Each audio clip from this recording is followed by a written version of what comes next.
Happy New Year, friends! I am getting so many things done just under the wire this weekend, and this video is no exception.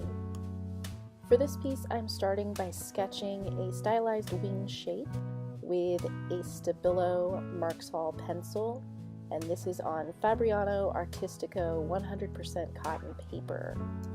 It's hot press, 140 pound, I adore it, and there's really not much difference between the 100% cotton and the 50% cotton. Unfortunately, there's also not much difference in the price point between those two, at least where I buy it. I'm coming in with Liquitex Professional Gesso, which is great. I just switched to Professional this year. I had been using Basics, and there's a huge difference. If you want to find out more about how I paint feathers and get this texture in them, I have a workshop called Mindful Metamorphoses, where we do a million feathers. Jane Davenport's Mermaid markers are my favorite new art supply of 2017. I have 3 of the different sets. All of the colors I'm using here come from the Sun Bleached set. And I really love using these with water-soluble media, and I actually did a post for Jane's blog about using the mermaid markers and her aqua pastels at the same time and blending aqua pastels with mermaid markers. This is Gilder's paste, which is a wonderful wax-based medium, and I'm using the German silver color, which is lovely and warm and just a tiny bit metallic. Distress Oxide inks are my other favorite new supply of 2017, and I'm using a technique that I saw on Edith Landgraf's channel, where you take stencils and wet them and lay them on top of the ink to get a slight, subtle pattern.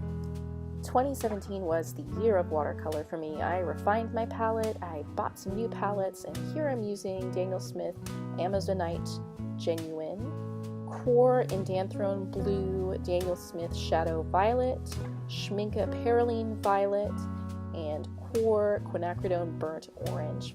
5 of my all-time favorite colors. Next, I'm going to define my outline with a white gel pen, and this is the Jelly Roll Souffle pen. This is the kind that dries matte, goes on clear, and it takes a couple minutes to actually turn opaque. I finally sprang for the whole set this year because I couldn't buy them separately, but I discovered that I liked more colors than I expected. This is my faithful, everyday carry Lamy extra fine fountain pen loaded with Lexington gray ink from Noodlers.